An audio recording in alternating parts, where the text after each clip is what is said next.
day, cohorts B and R. So today's task is going to involve a couple things that I should have probably offered more clarification on. And I realized that my video didn't get posted yesterday, which I apologize for that slipping through the cracks. So I'm doing it now so that you can have as much time as you need to complete the activity. The first thing posted is an activity called Translating Modern Kennings activity. And we did this as a group in class, which I didn't get the opportunity to videotape. But what I want you to see here is that I wanted to elaborate more about what a kenning is, because kennings are used a lot more in Beowulf than they were in the exile poems. And they're a poetic convention, okay?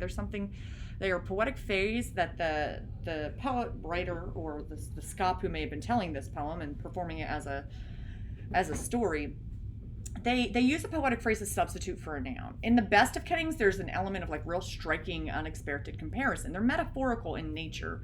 A metaphor is if I say, oh my goodness, he is a mess or he is a disaster. That's a metaphor saying that comparing two things directly. I'm not saying he's like a mess. That's a simile. I'm not saying he's like a disaster. That's a simile.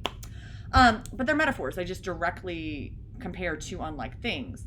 Beowulf uses a lot of powerful imagery, and so it does it largely through kennings. The kennings allow the scop or the storyteller to offer some variety. I want you to think how many times they have to say the word sea or ocean, when given that that's shaped so much of their lives of the Anglo-Saxon warrior. So we saw some examples in the exile poems, like instead of the sea or ocean, it may have said it called it the whale road, or it may have called it the wave tumult in the wife's lament. Instead of referring to God in the second part of the Wanderer, he refers to God as the warden of men. He doesn't say God is the warden of men, though. He just will call him the warden of men. And he doesn't say he's like a warden of men. A warden is who's in charge of managing something. So there were some examples I first presented to you in week 2 during our Anglo-Saxon riddle pair deck on that Wednesday, remote week 2, that featured these, but I haven't really gotten the opportunity to really explore them in detail. So some common ones, some of my favorites of this list, I love calling the sun this, sky candle. So a poem might say, the sky candle illuminated the room, or illuminated the field. Well, it's not going to say the sun is a sky candle. It doesn't need to. It's going to poetically rename it in a metaphorical sense. Another favorite of mine is to call, instead of referring to, saying there was blood all over the place, they will say battle sweat covered his shield. Battle sweat is blood. That's awesome. That is a striking imagery.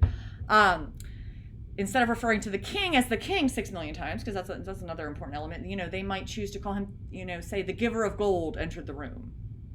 Okay, that makes sense to me. And what's great about kennings is it also provides insight into the thing it's renaming in a way that king by itself maybe doesn't. Or I also like storm of swords instead of saying the battle. So the activity I had designed for us was to take a look at what are some modern day kennings, okay? I have a list here. Some are funny. Some of them are slang. You can look them up. Since you didn't get the opportunity to do it in class with me, you can look them up. So let's look at some of them. Gas guzzler, a headhunter, a muffin top. That's one of my favorites. Rugrat, landline, eye candy, cancer stick, couch potato, tramp stamp. Tramp stamp is a little risque, but it's funny, and kids have heard it before. Your job is to do this. Look them up, okay? So I'm gonna illustrate through you. So I'll be like, what is a gas guzzler? You might already know, but you can look it up. All right, a gas guzzler is some kind of car or vehicle with high fuel consumption, so it gets terrible gas mileage, okay? All right, so I would put that here, and if your font's too small in that box, just make it a little bigger. Sorry about that. I might say right here, a vehicle with terrible gas mileage. It guzzles gas. When I think about this, once I put this in here in this box, I'm going to go back to poetic devices and be like, all right, does this have any of these conventions? If you're not sure what they are, look them up. That's my biggest thing. You have to advocate for yourself. I don't. Who expects you to memorize or understand? If you haven't studied it recently, you're like, what the heck is assonance? You're like, the repetition of a vowel sound in 2 syllables near each other, like patience and reticence. They don't rhyme exactly, but you hear that vowel sound. Look them up. Look up these terms. Consonants is another one. Consonants. Am I spelling that wrong? Maybe. Let's see. I might put consonants poetry. Let's see what it says. The repetition of the same consonant sounds in a line of text, okay?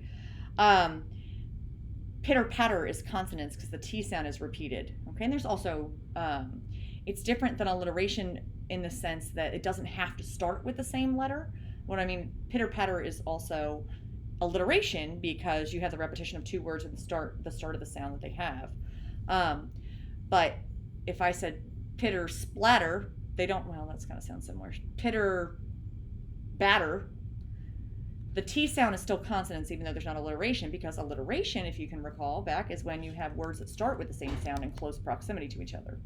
Okay? So look them up. Striking imagery is like, man, does that give me an image in my head. And rhyme, you like tramp stamp, obviously rhymes. So what poetic devices are present with gas guzzler? I see alliteration for sure. Let me make this font bigger.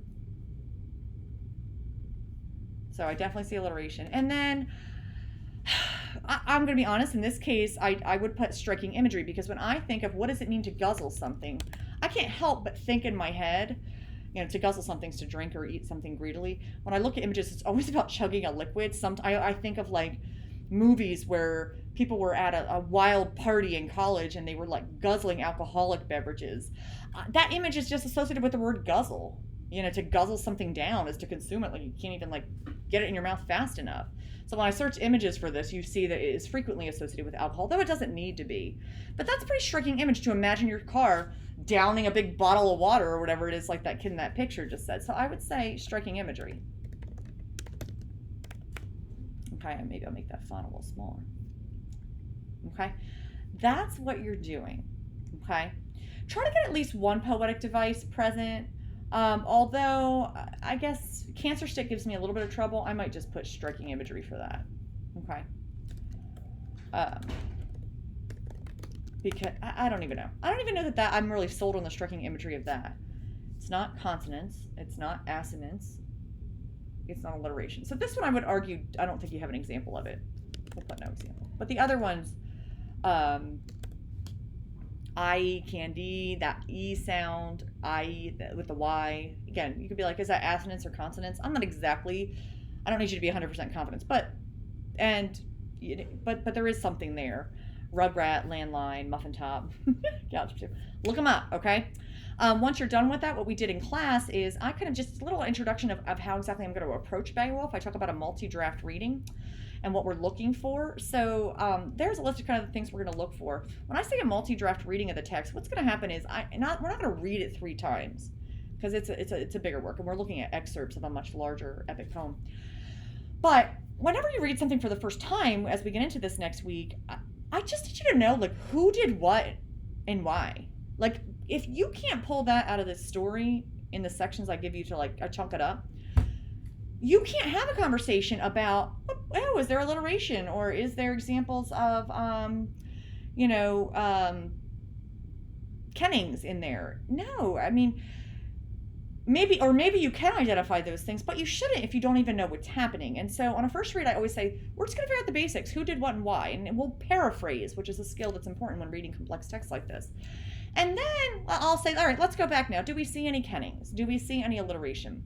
I do make mention that we're going to talk about caesuras. Caesuras are rhythmic pauses that existed in Anglo-Saxon poetry because they were told orally first. And so there was a rhythm and cadence to what the scop would perform with. And they also played on those little lyres, those little guitar-y looking things that looked like this. You won't see a big space in the line like we did in The Wanderer. But you will see that the way it's composed, a lot of times punctuation exists in that center spot, a comma, which gives us a short pause before continuing. Like, for example, in this video, comma, Miss Gerst is rambling. That comma, like, you naturally pause there. But I will make reference to those things. You won't see a physical caesura there. I kind of skipped this stuff about biblical allusions in class. That's kind of all I needed you to see for that. And then I closed class with taking a look at this video about the authorship of Beowulf, and I do want you to play that and watch that. All right, I apologize that something didn't happen right with my video recording yesterday. You guys are rock stars. Yeah, we'll go from there. Bye.